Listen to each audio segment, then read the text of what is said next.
Hello.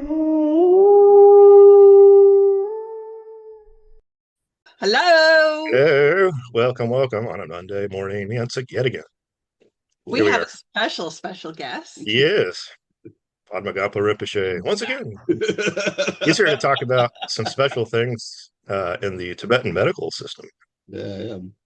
Yeah, So we keep track, we keep pace, I should say, with the thing called the Pinot prophecy. Okay, so um, that's why we offer different things, because each phase of the Pinot prophecy presents a different kind of problem set that you might want to be prepared for before it arrives.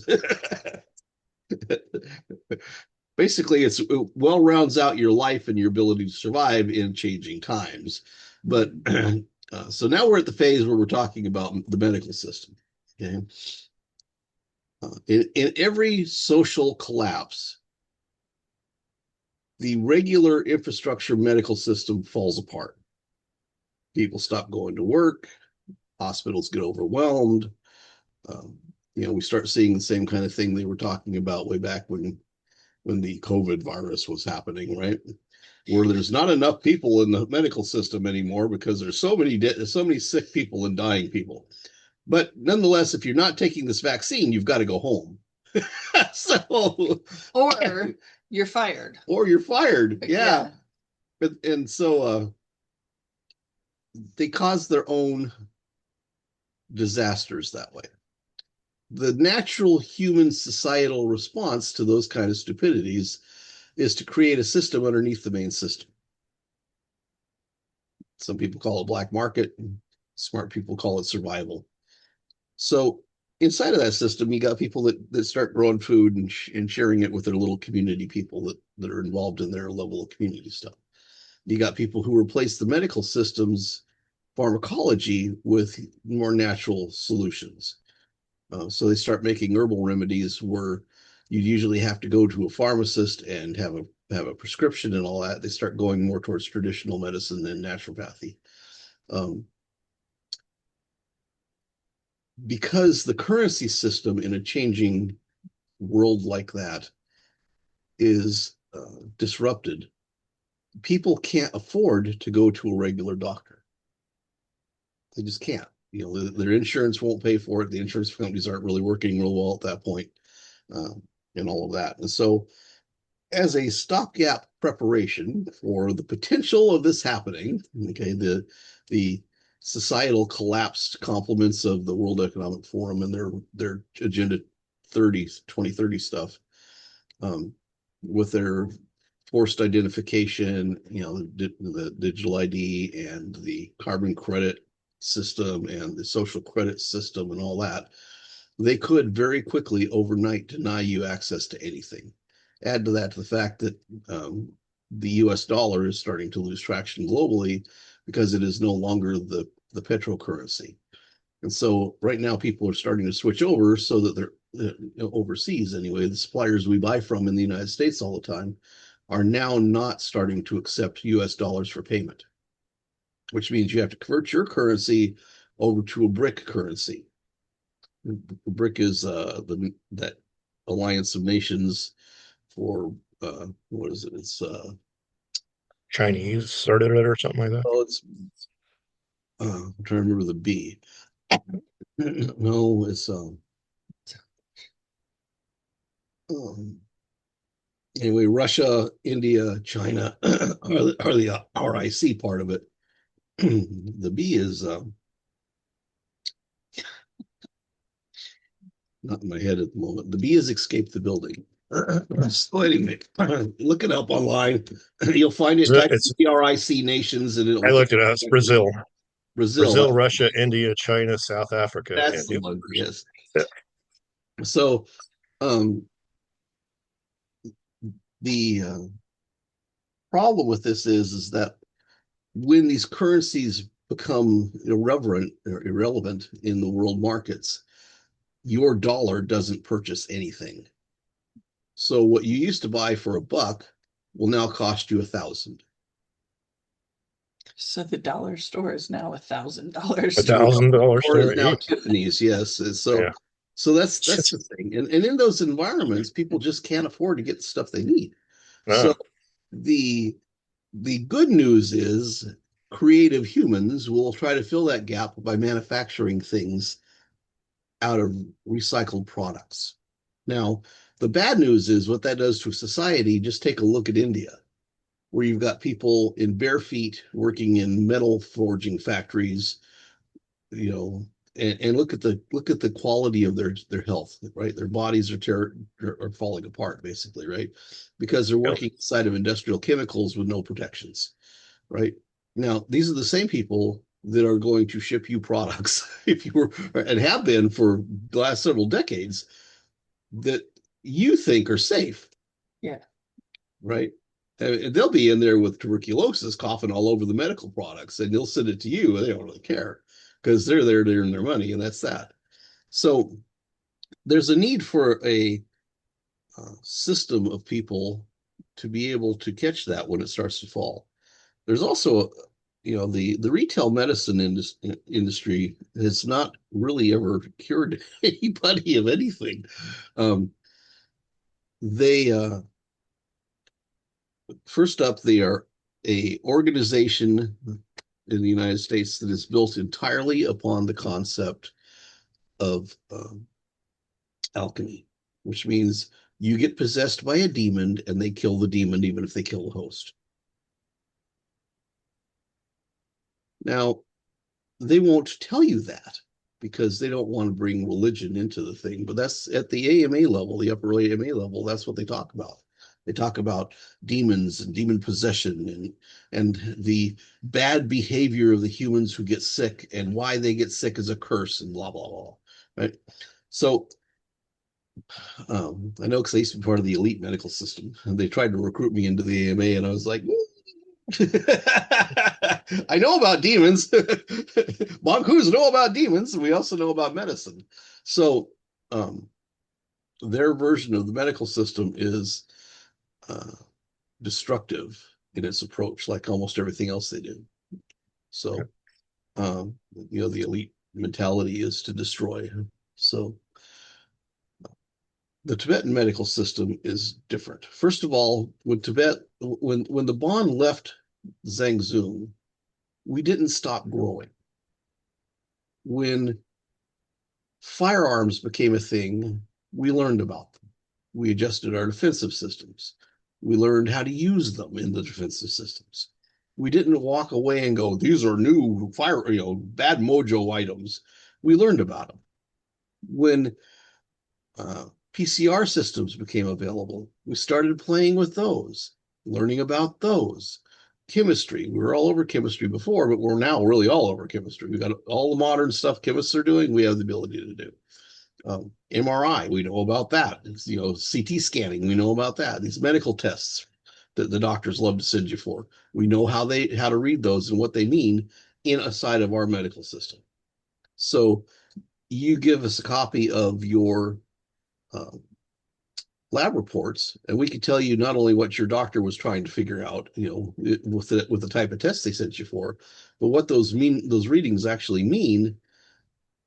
And then we take that and translate it over into Bon medicine, so we know exactly what the root cause is that's making you sick in the first place.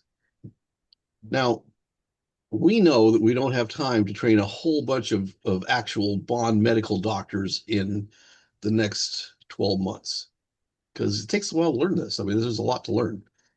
But we also know that we can set this up as a tiered system where we have functional medical practitioners that are consultants, basically. So what they do is they sit down and they can go over your labs with you, and they can talk to you about your symptoms. And we have some really good questionnaires.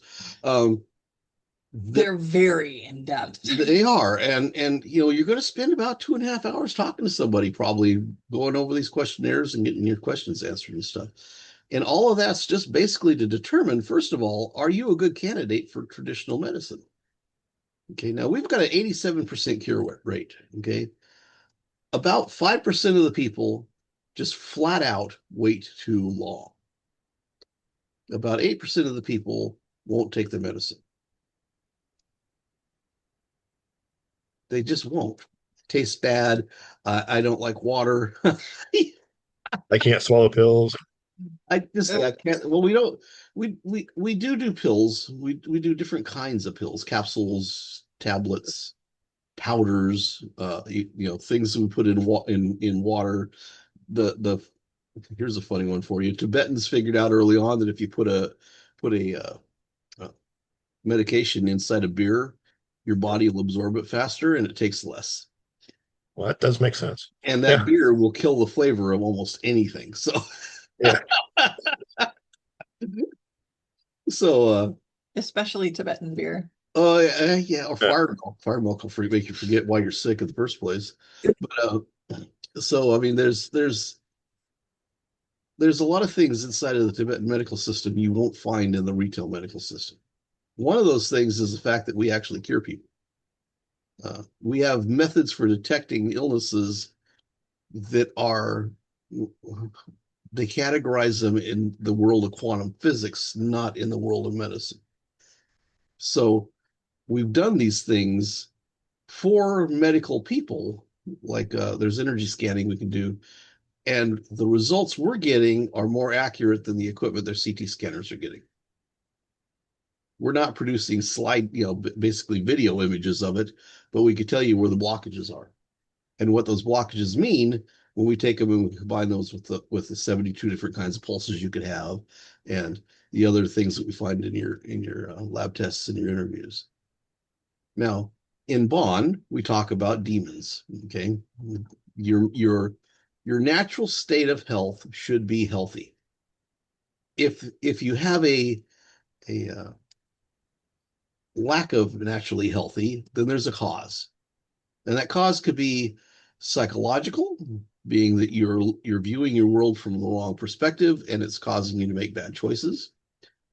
Examples of that are thinking that work is all important and the dollar is your god, and running for that full out without worrying about the fact that you've exhausted yourself, you're overstressed, fatigued, and not eating right, which all of those things will accumulate very quickly into an illness.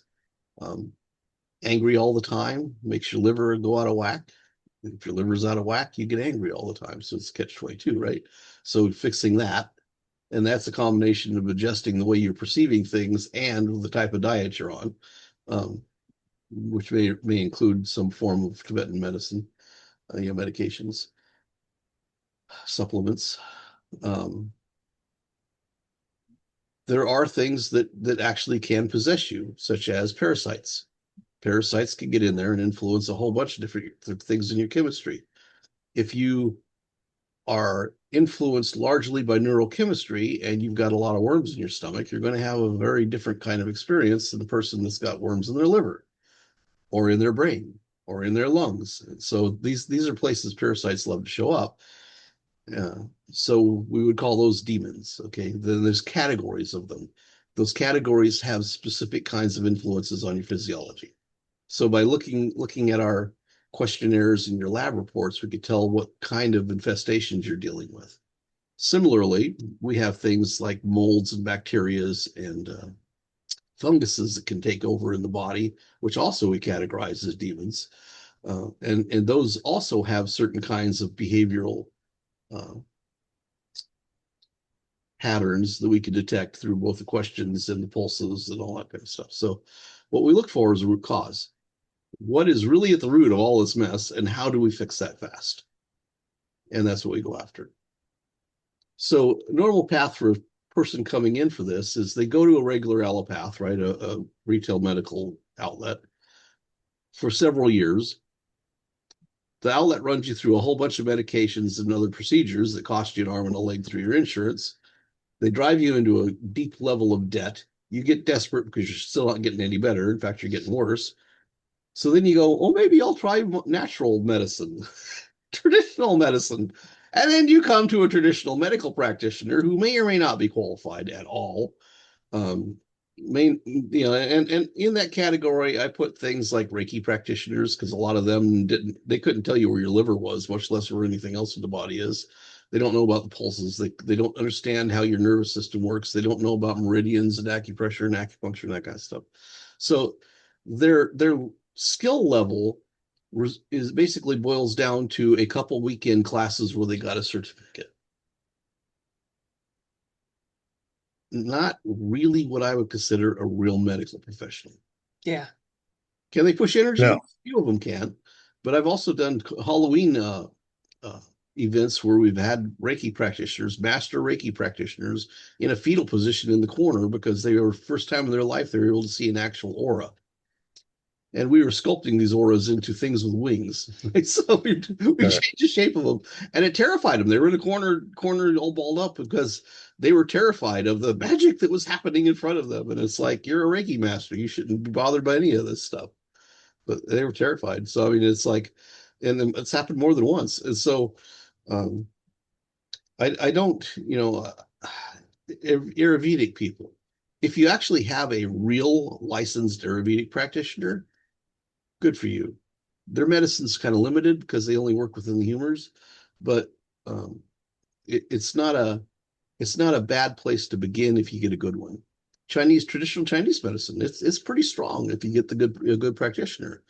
But there's a lot of people that just passed a couple weekend courses and now they're TCM qualified.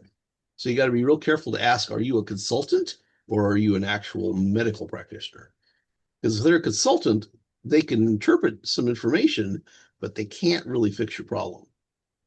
And the same thing goes inside of the Tibetan functional medical stuff. They can interpret your results and determine if you're a good fit for talking to an Amchi or not. And they serve another more important role for us. When you come and you say, okay, this is my problem, and I've been feeling this, and we go, okay, here's what you need to do. You need to take this twice a day as part of your routine, and you need to adjust this kind of thinking process and this kind of lifestyle. And do you agree? And you say, oh yeah, I agree. Then we send you back to that consultant, that functional medical consultant, who is going to dog your butt and make sure you stay on that treatment protocol so you don't just accidentally forget. They are going to hold you accountable. They are going to, they may recommend through the Amchi's request that you get more test results done, because we're going to watch this. There may be other things hidden underneath the symptoms you currently have that we don't know about, and we want to catch those before they become a big problem. So sometimes you have to go back and get labs. The good news is you can pretty much get labs done yourself without having to fool around too much with having to go to your doctor or anything to get prescriptions. Yeah. You can get almost any lab you need done on your own signature. Sometimes they're cheap, sometimes they're not. It's one lab. But the good news is most of the time you don't need that extensive of labs. Unless you got something really weird going on, you won't need a full lab set. So, and even that, there's different kinds of lab sets, right? So you got the kind where they draw blood and you got the kind where they do swabs and stuff. If you do the blood version, you don't usually need to spend a whole lot of money on the other stuff. And then the blood version is you prick a finger and then put some, you got to dab it on some cards, and then you send the cards to the lab. So, and I think the most expensive one of those is like $400, and it checks out a whole bunch of different categories of stuff. So you're not even having to give up a whole vial of blood. Downside is you got to prick yourself with a finger, and most people are afraid to do that. For some reason, they think a small prick in their finger is going to kill them. It hurts worse. Of course it does. Yeah, but I don't know. Having a hole in your arm doesn't exactly work real good either. But you're well, if you have a good phlebotomist, you don't even notice. Yeah. But that finger prick, man, everything with your fingers. Yeah. And there's things you can do to fix that pretty quick. But I mean, it's just it's. I was going to say the cool thing about Tibetan medicine is that just like in self-defense, everything is used. So in self-defense, even the floor can be a weapon. Yeah. Well, in Tibetan medicine, everything can be a cure. It just depends on what you need and how far along your symptoms are and what the root cause is, but anything and everything can be used. Yeah. And if you've gone too far with your illness and it's not treatable, really not treatable, because there isn't enough of the organ left to make it heal, we have other solutions that we can't even talk about that are part of the advanced medical process. Mm. You know, the elite medical system. They know how to regrow organs. They're not letting you have that tech, but they know how to do it. And they're starting to release some of that information as we just discovered. Well, I got news for you. There's one of the things that I could talk about is recently Germany has discovered a new type of injection that rebuilds your cartilage in your knee. We were using that in 1980. And I mean using it on the battlefield on advanced military operatives, right? So they, the special forces guys, we were going in and rebuilding battle damage by literally reconstituting cellular materials using injectables. We didn't have to cut you wide open in order to fix your heart, lungs, or liver. We made a small incision with a tool that's basically like a large syringe. And maybe we had to make 2 or 3 little syringes. This is like laparoscopic surgery, right? Where they shove a camera down there, only much smaller even than that. Because we don't actually have to cut you open to see what's going on with an organ. Okay, and that's just straight out of the elite medical process. It's not even Bond stuff necessarily, but Bond adopted it as soon as we learned about it. See, why do we work with elites periodically? Because then we know what they do. We know what they know. You see, know your enemy well, right? Keep your enemy close, your friends closer, your enemies closer. That's been an approach that we've been using just since we lost Zhang Zun. Because we didn't keep our enemy close enough to keep them not wanting to invade us.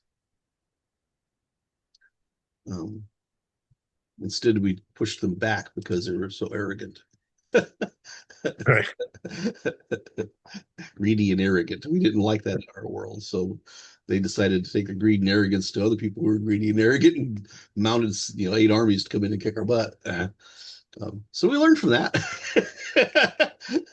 It was also the death of the Silk Road. So when you hear about the Silk Road and how successful that was for 1,200 years, the thing that ended that was one greedy Tibetan king. So, and he was a Buddhist.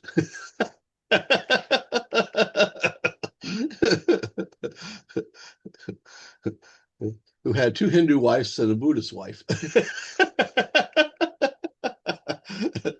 Peace treaties and stuff. Yeah, he went out and he created a war doctrine between a bunch of people that surrounded our Zhang Zun territory, and they all came in, and Tibet thought they were going to get a big chunk of it. And Tibet actually only got the desert section that was southern part of our territory, and the guys up north took all of the Silk Road, so they lost everything anyway. All that for nothing because they didn't get any of the Silk Road. They were doing better before that because they were able to come in and sell their products on the Silk Road. We didn't keep them from trading on the Silk Road, but and they wanted to own it, and consequently they lost the whole deal because everybody else had bigger armies than they did. So it's just, and then they ended up in exile, in 1952. So they lost their country too. Funny how karma works, isn't it? Right. Well, karma is habit, and that's their habit, to try and steal things rather than earn it. Yep. That's what they get. And it boils back to the simple idea that you teach people how to treat you. Yeah. So if you teach everybody else that it's okay to steal and bully and just essentially extort from everyone around you, those people who gather around you will be people who steal and bully and extort. So, and they won't see a problem treating you the same way you're treating everyone else. So. There's another component too that I witnessed this weekend about this medical thing. It's a sidebar. That's insurance. Yeah. I went to a party Saturday night. It was a fondue party, but it was cool. But in the party, there were a bunch of people who did they sold medical insurance. And they were complaining about all these. I've been listening to these complaints for years, but this year, and they're talking about what's going to happen next year, what they're planning. What they started already doing is they're the major insurance companies had decided that rural area people who live in rural areas do not make money for them. So they're all bailing out of rural areas and only staying within the major cities, which then got me thinking about those 15-minute cities. Because now anyone living in rural areas, and this is nationwide, cannot get health insurance. I mean, you can't even get government health insurance anymore. So they're kind of forcing you to go to these major cities in order to even get health insurance. And even then, it's horrible medical insurance. So there's these people out there who are like, well, I don't want to do medicine unless my insurance covers it. I don't want to do this unless my insurance covers it. Well, what I'm learning from these people listening in a conversation is that they are going to get much worse next year. And you're not going to find insurance, or you're going to find very expensive insurance that you can't afford in major cities, and they're going to force you to move. And you're not going to have access to the medical system because then they're going to start, like you said before, they're going to say, well, if you have this illness, you're not treatable, so we will put you to death, or whatever, or so they're going to determine what if you're useful enough, then you can have it and get a medical treatment. If you're not useful enough to society, you're not going to get a treatment because they can't afford it. It doesn't make them any profit. The other trend to watch is the AI medical stuff. Now, we have an AI medical platform. Okay. Yep. It's free. Why? Because I get yelled at every once in a while by people on social media as a gatekeeper. You're gatekeeping. No, but I shouldn't have to give away critical life and life enhancing knowledge and services to somebody just because they choose to put their money into pot or some other hallucinogenic substance. That's not my job to pay for your recreation. I have spent an entire lifetime learning the things that I know and learning to be able to sharpen them to something that's really, really good. I mean, that they perform. So there's this thing called value for value. If you're not willing to give value for services that are of value to you, then you don't deserve those services, flat out. This is not well, I am entitled. No, you're not. You're not entitled to anything. You were born on this planet because somebody had a sexual arousal and carried it through to birth. Past that point, they're not even really committed to having to feed you. You could die as an infant right then and there. And there has been times in history when that's happened. Yeah. The fact that your parents helped you grow to the age that you currently are, probably the whole way along complaining because they didn't give you enough or whatever, when they were giving you all kinds of things. That's what usually builds the entitlement mentality. You never had to actually earn anything that you've gotten. Well, I'll tell you what happens when you come to a traditional medicine system with that mentality. We tell you, you need to drink this tea twice a day. You tell us, I don't like the taste, and you don't drink it. Now, in the past, we might try to be patient with you, but we don't have time for that now. We really don't. We're going to have a lot of people that really need to shift from the current medical system they've been in to something that heals them, because they aren't going to be able to get their heart medication anymore. They aren't going to be able to get the drugs that their bodies become so dependent on because their glands have stopped functioning, right? So we need to cure the cause quickly. That means we need to work with people who are actually wanting to be healthy, not demanding to be given whatever. The second piece of this that you need to consider is the fact that they're trying to move the entire medical system over onto AI. You will be treated in a hospital by a robot. You will not see a human nurse or doctor because there won't be any. Why? Because then there won't be any ethical concerns when they come out with their next big agenda. Whatever the narrative is, that robot will perform to, and it won't question anything. So with COVID, when we had doctors coming out going, I don't want to give you this vaccine is poison. And they pull their license, and then they pull their college degree from them, so they can't work in that industry ever again. And they did that. I mean, in large numbers, they did that. They got rid of a lot of doctors during that time because they were standing against the narrative. We're going to see another one coming up here shortly. Right now they're playing around with this this new virus spread. There's like 8 people that have gotten sick. Really, yeah, you know what I'm saying? It's like, oh yeah, that's a pandemic. More people have a fucking common cold. You know what I'm saying? Oh no, this is going to get out of control. Why? Because they patented this in 1997. The vaccines. They've been preparing for this since 1997. And guess who funded the big chunk of it? Department of Defense and the Bill Gates Foundation.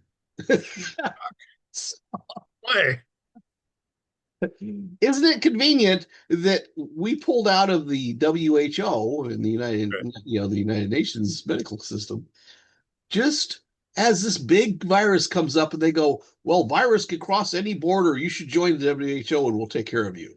It's like, if it can cross any border, what's the WHO going to do for us? Zero. But they don't have logic. What they have is an agenda. And the agenda says that 9 out of 10 people must be dead by 2030. That's what they have. And they have all kinds of ways to cause that. This data center thing. These data centers are not about you getting access to better AI. These data centers are about 2 things. First of all, the first one is being able to track you better for surveillance. The second thing is if they make water unavailable, they destroy the ecosystem. So no more trees to process carbon, so carbon can become a problem, and no more water that's drinkable for humans. They create roughly a global drought. No more things grow, no more things can be drank, you're not going to hydrate yourself. All of that's going to come under a real tight control where only their elite people get access to drinkable water. I gotta tell you, as a human, I'm so over this. I'm so over it. I give 0 poops if their agenda is moving forward or if they're trying this and they're trying that. They all just need to stop. There's only one way to do that, and we all know what it is. Okay, but as a Bonpo, I'm curious. I want to know how they got to where they are, first of all. What led them? What decision tree? Like a motivation? Or Yeah. How did they get in this in the first place? We had thousands and thousands and thousands of years of peace. Now, I get people get bored during peace because there's no drama. There's always been some barbarian trying to stir up garbage somewhere. Right. Right. But in peace, that barbarian can't get very far. Mm-hmm. You know what I'm saying? So there had to be somebody that was like, all right, go kick rocks. I don't care about what you think. I'm going to go do this really cool thing over here. Where somebody else could have said, I'm bored with that. I don't want to be creative anymore. I don't want to be smart anymore. I want to be lazy and stupid. Well, why somebody would choose that over being creative and intelligent, that befuddles my little brain. The path of the Rockefellers is a good example of this. They started selling oil for lamps, right? Now there were laws, right? I mean, there were laws. Rockefeller decided the laws didn't apply to him at all, period. Right. But how did he get to that point? It had to be part of his lineage. I mean, his entire arrogance.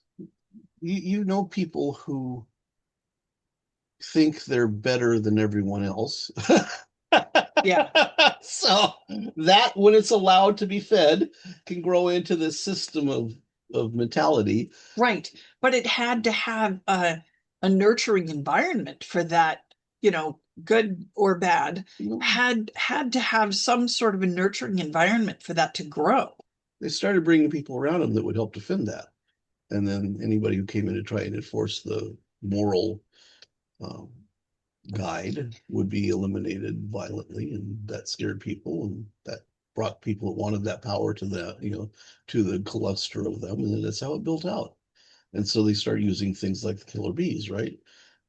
To be able to move people around by proactively weakening their position, so that they didn't even have to, push you give you concrete boots anymore. Now they could just threaten to reveal something that they set you up for. Right. Hence the United States political system. Yeah.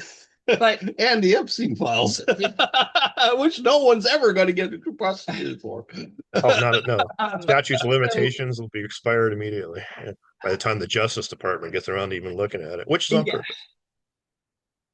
They've So, actually came out and said they're not going to do anything. Yeah. well, why? I mean, they don't have to because no one's making them. No, they just complain. And that's kind of my point.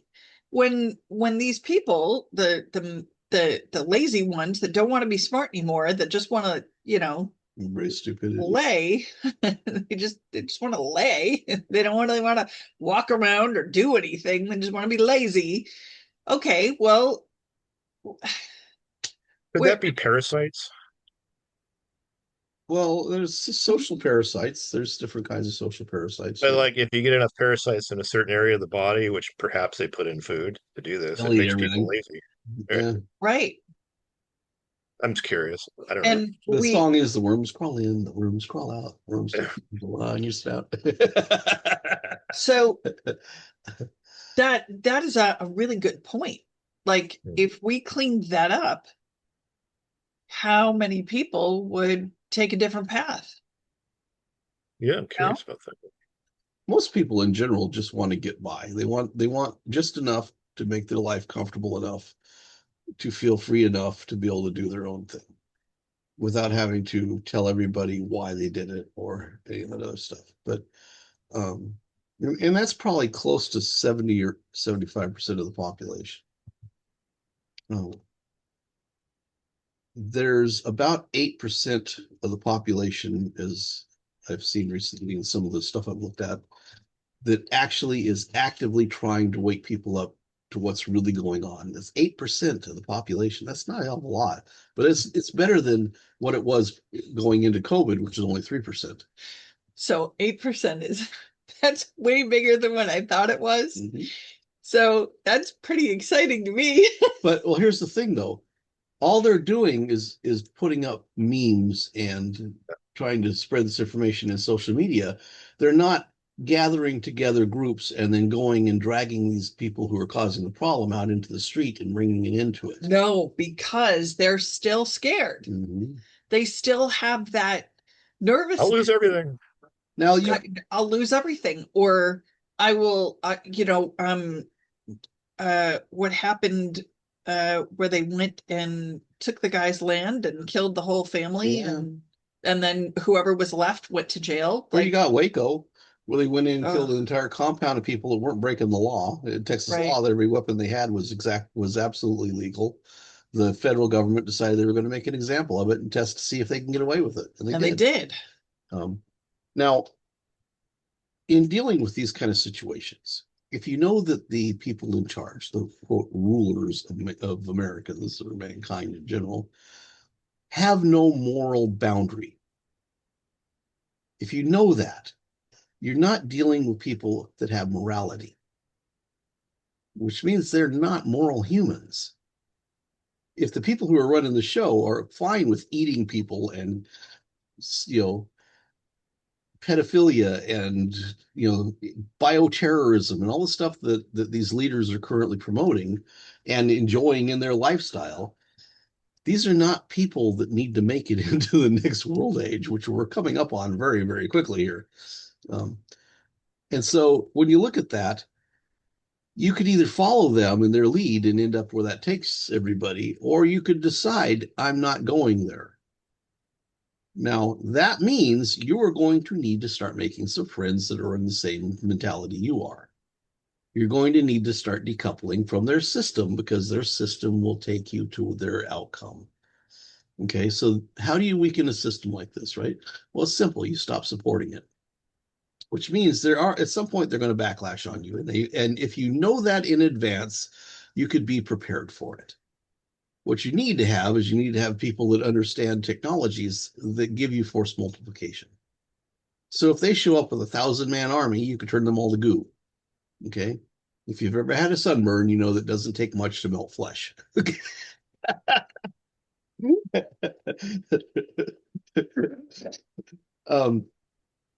So when you look at this stuff, what we're doing right now is we're creating these situations where we have these things that we're calling sanctuaries, and they're not sanctuary cities, they're just sanctuaries. They're places where people could go learn skills that allow them to decouple from the infrastructure. Why? Because your infrastructure is about to collapse. And when it does, you're not going to be able to go get a plastic toy. You won't be able to go buy anything because you won't have any money to do it with, first of all. And there won't be any suppliers making this stuff that the U.S. can get hands on. And find food. Same with food. Absolutely. When they start, this data center thing starts really ramping up, they got a 72 square mile data center going into freaking Utah. It's going to drain the Salt Lake. And then The they're people doing are against climate it, control. but the government signed a deal in 1947 with the Department of the Army that gives them first dominion over all water rights. Yeah. The people can't even vote against it. These guys, see, this is the thing. These rulers love to work with their little illegal system of stuff, right? So we have a completely illegal government currently that's nothing more than a corporation that incorporated underneath the Vatican. Okay. So the Vatican isn't even a freaking government, right? But we incorporated underneath the Vatican with a co-signer of the British government. So there is nothing legitimate about this government. It's just a corporation. The Congress and the three branches of our government are nothing more than shareholders inside that corporation. We, the people that they claim to draw their authority from, have no voice anymore because the corporation considers us nothing more than trust accounts. And they've done that through a series of little legal maneuvers since about 1917, I think. So yeah, the birth certificate and all this other stuff. Yeah. And your social security number and so all these little things that seemed innocuous in the top in the surface, right? Little things that look like they could be good for us were actually traps. And they slowly removed our power and authority and sovereignty. So we can't even tell them, no, you can't touch my body. And now the latest thing with these COVID vaccines is now, since they've modified your DNA, if you've taken one of these things, you are now transhuman, which means human protection no longer applies to you, and you're carrying their patented genome, which means now you literally are property of them. All of these little things done is, if you don't take this, you'll get everyone sick. They appeal to your morality when they have no morality. Here's a free donut. Yeah, have a free donut. I had 17 injections today, so I got donuts. It's like, oh, really? Jeez. So it's like the cancer stuff. We've known how to cure cancer since 1947. So one of the things that needs to happen is that the information needs to be collected. It needs to be perpetuated. How to make bread, how to can food, how to make car parts, how to build infrastructure, how to how to make heat and cold and all the things, right? So that's one thing that Banku does. He collects and he learns and he distributes and he makes it so that we don't ever have an excuse for ignorance. Nope. There is no excuse for ignorance. But my other question is, sorry, I don't mean to cut you off, but my other question is, how did we get here? And then I answer that by going through exactly what happened between peaceful and now. What did that look like? What motivated those people to do that? And that is a very, very, very good view to have about, man, that is a very good view to have about parasites, because maybe it really is something as simple as that. Maybe it's literally their system their human system that is breaking down so far that They're just so tired. they they can't feed on the regular good stuff. They have to feed on the bad stuff in their mind, in their body, in their spirit, all of it. So emotionally and spiritually and physically, they end up to be these rotting lumps, which means they need a robot body. And you know what I'm saying? So all these conspiracy theories where it doesn't make sense suddenly start to fit, and you're like, you need a good conspiracy theorist on your side these days, because they're the ones that know what's going on. And then you end up dreaming of Oliver as a robot child with bread floating. You know, And the thing is it's not a question of will this society collapse. It's going to. I mean, you know, it is. Anyone who understands history knows that this kind of pattern leads to the destruction of the society. Yeah. But the question is are you going to be one of those people that's destroyed with it? And the only, you know, if we use the parasite concept, the only way to get rid of parasites is to kill them. You can't convince them to leave your body by offering them something better. They won't leave your body. And if you've ever done a parasite cleanse, you know that that's not an easy thing to do. It comes with an awful lot of sacrifice on your side for comfort and stuff, on top of the fact that you might feel really bad while you're doing it. You're going to feel really good when they're gone, but getting rid of them is really hard because there's a bunch of different kinds of parasites. They're probably not excited to leave, so they're going to make life hell on you. Well, they're comfortable in there, and they're in control, and they know it. I swear to God, they're like tribbles. Now, they just keep multiplying, and they morph, and they. Yeah. Now, you are physically sitting in your chair right now today, only 40% human. The rest of the stuff that makes up your body is non-human tissues. Parasites, bacteria, fungus, all that stuff holds you together, okay? And not all of it's bad stuff. You actually need a lot of this stuff to keep you alive. But then you add on to it other intentionally introduced parasitic loads like stomach, you know, the worms you find in your stomach and your liver and your lungs and your brain.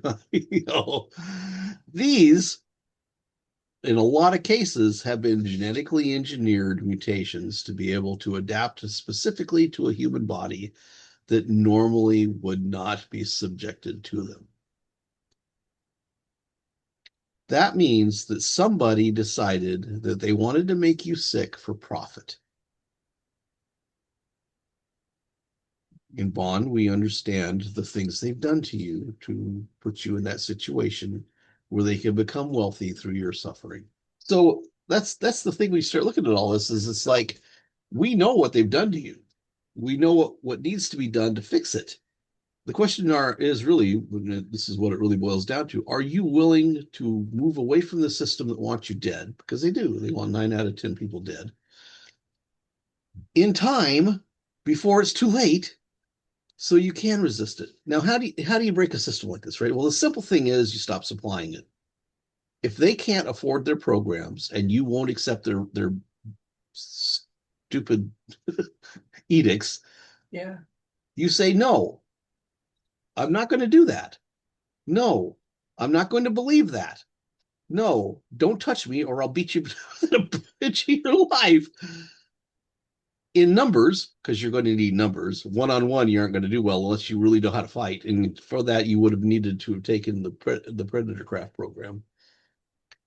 But if you haven't done that, and you may have missed that window, then your chances of being able to stand against them physically by yourself is near zero.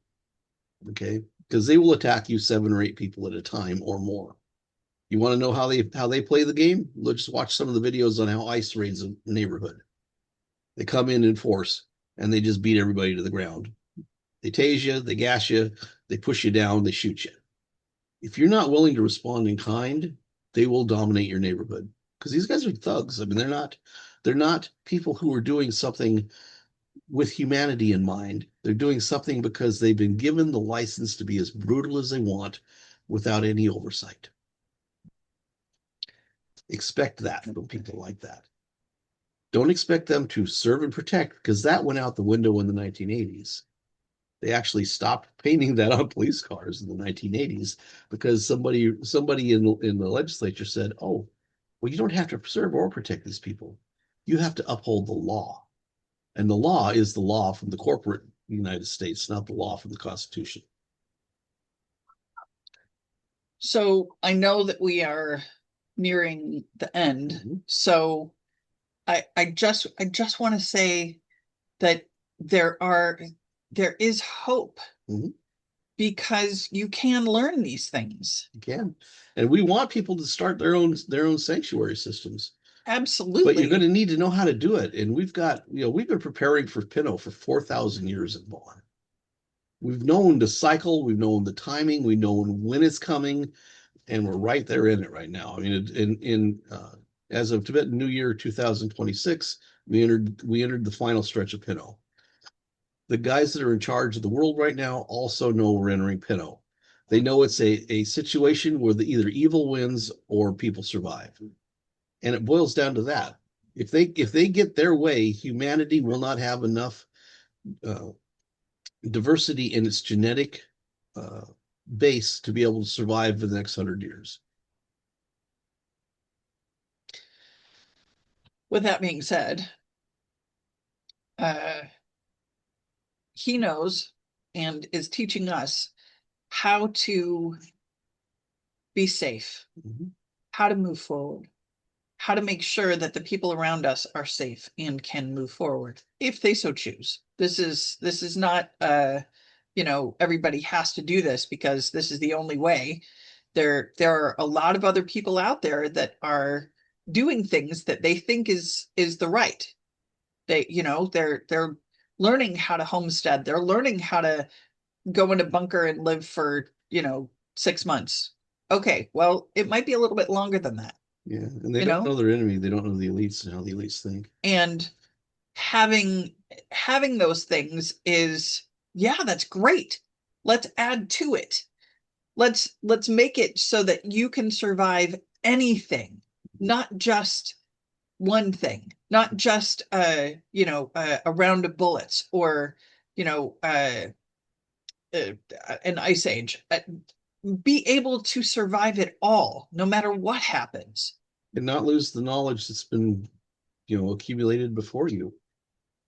Right, he was sharing with me the other day the battery that would produce all of your electricity forever.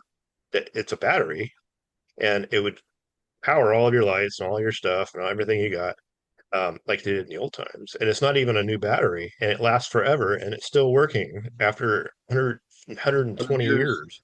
Yeah, It's like hasn't even degraded. It mm-hmm. still works.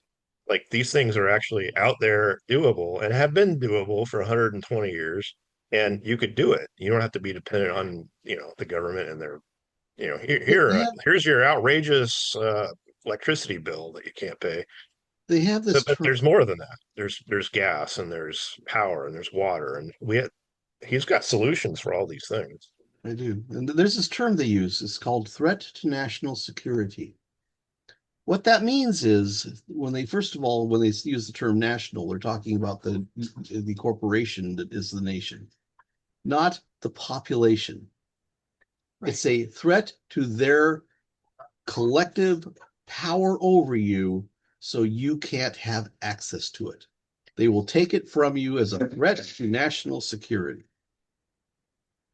It doesn't matter if it's your birthright. It doesn't matter if you should have access to this because it makes life a lot better and doesn't pollute and does all these good things. Oh no, it threatens their economic position over you as an overlord. I am a massive threat to national security because I know how to do everything from Zhangzhou, including building pyramids. I could take stone, turn it to sand, form it back into stone again. Make big buildings that don't fall down.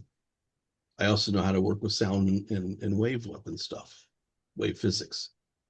Okay, all of this stuff is old tech, right? In medicine, we use things like that. I mean, you all have heard the Rife system, right? With things like this thing, this gizmo up here, right?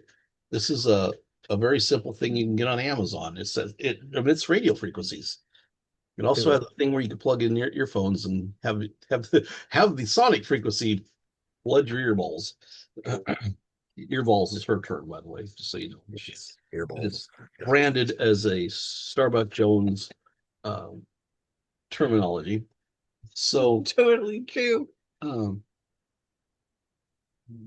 with Ness is, it's the, strangeness, the weirdness, the Ness, things, right? Yes. The coolness of things. Not the Loch Ness monster, but the Yeah, Ness. not Loch Ness. Although that might also be a Ness as well with her. Could be. So this is the thing is, we have inside of the Bon right now, because I'm the 63rd king of the Zhangzun Nak and La Bon kingdom, okay, which is actually the whole thing, the coronation and all of that happened when I came out of the observation box. So I am literally the de facto king of this exiled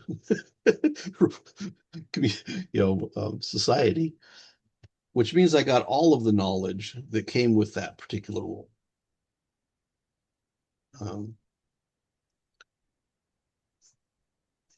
On the one side, it's a great honor. Absolutely love the idea of being able to help people. On the other side, it's exhausting when they don't want to cooperate. And I'm not trying to roll over you. I'm just trying to make you all smarter, But we're going to need people that can help heal people. That's going to be the next thing up, because they're not going to have anywhere to go. And when people start dying from these various engineered things that they're putting out there, there's some really nasty ones coming in 2028. There's going to be a virus that makes you bleed out of everything. And it's coming. They are already playing with it. It's part of this new thing they're trying to release for this initial test with the, what do they call them? This new virus thing. Hantavirus. The hantavirus was a side effect listed on page 33 of the vaccine documentation as one of the probable side effects of the vaccine. So what do you think about that? Here? Well, they knew it was coming. Yeah. We got to rush to make a vaccine. You had a vaccine patented for this particular virus in 1997. Yeah. This is not some weird natural sudden problem. This is an engineered thing that they're playing out in order for them to seize more power. And there's another component too that I thought of too. Like, yeah, people do need to learn this stuff. They need to learn this medical stuff because that's coming. And on another side of that, there's a really short time to learn this stuff in, because they're going to lock down all the roads and the travel and do the 15-minute cities, and you're not going to be able to travel to get the information that you need. Mm-hmm. I know you're going to do online. It's going to be useless too, so you aren't even going to be able to afford to travel. Yeah, but yeah, I know you're going to do online stuff as well, but that's going to require some. Well, they're going to lock us out of that when the real ID, well, that's true. Yeah, when the digital ID thing comes around. So you don't have a lot of time to learn this stuff. It's not like, well, I might do that in 3 years. No, it needs to be. It needs to be now. Yeah. So get with us. Talk to us. You can message Banku directly, Padma Gonpo Rinpoche. You can message me, Starbuck Jones, Jason Lancaster. We're on all kinds of social media. I have our I'm going to put all of our Facebook handles in the description of this video. You can contact, including Banku, you can contact him directly. Mm-hmm. And if you're interested or have, and if you don't want to, it's okay. We hold hands and we do Zoom. Yeah, so we do a lot of Zoom. We can be on Zoom with you. We can, absolutely. Yeah, we're more than happy to do that. Yeah, so contact either of us if you have any questions or thoughts on this, and we'll get back to you immediately and connect you with Banku. Yeah, and we can get you going. Stuff. I mean, we metal cast, we sand cast, we plastic cast, we do, all kinds of engineering projects that are designed to replace the infrastructure. We have sciences and engineering and physics and all kinds of wild stuff you can be learning, but think about the fact that, whatever you're wasting your time with right now as a career may not be something that's going to even be valuable in the next 12 months. Yeah. Most of it won't be. Yeah. No, the But AI is that going to doesn't replace a mean- lot of stuff. That doesn't mean that that what you're learning isn't valuable. No, right. So if you know how to use horses and horse-drawn carriages and all that, okay, that's information. Learn that, keep that, but then move on. Learn something else. Learn Something else, how to something be else. safe. Learn how to take care of yourself and the people you love. Mhm. Not rocket science, but really, really cool. Also, Yeah. could be rocket science. Could be rocket science. But Bon and the Astros, the Astra culture built these lotus pedestals that you see on all the Buddhist things where they're flying through the sky. Those are terrestrial flight vehicles. We still know how to do that. So when they say, "I'm sorry, you can't drive on the roads," we're going to say, "Then catch us in the air." No problem. When they say the FAA says you're a flight danger, we're going to say, "Come and get us if you can." Right. Because those things don't use turbofans. Those things use gravitational influences. Quantum flight vehicles. Woohoo! Totally possible. And chi weapons. So you don't really want to screw with those. Yeah. Honestly, beyond the fact that we can raise you from the dead and ride you like a zombie, it's not. Right. That's if we have to, we will. Tibet doesn't really. The Tibetans, after they crushed Zhangzung, found that out the hard way, because we were raising their dead and using them as an attack force to raid their villages. So they actually created a building code that made doors that were too small for the zombies to get through because they couldn't bend over at the waist. We'll Right. have the property. Yeah. Zombies? All right. Maybe Yeah. if we need them. My warning to all of the quote rulers of the world currently: I will ride your corpse. He will too. He's not joking. He's not picky about which one either. Right. I will hitch you to a wagon and we will pull some things. Right. On that note, we bid y'all you a next good week. goodbye until next week, and thank you for joining us. And hey, contact us. We want to hear from you. And this is serious stuff. You got to do this. So you don't have to, but it's worth your while. If you want to survive, you will do You want to this. survive, right? Because there's the answers. Anyway, thank you for joining us, and we'll talk to you next week with another fun-filled edition of Karmic Woof. Thank you so much for being here. Thank you. Yes, thank you. Talk to you soon. Bye. Thanks. Bye. Bye.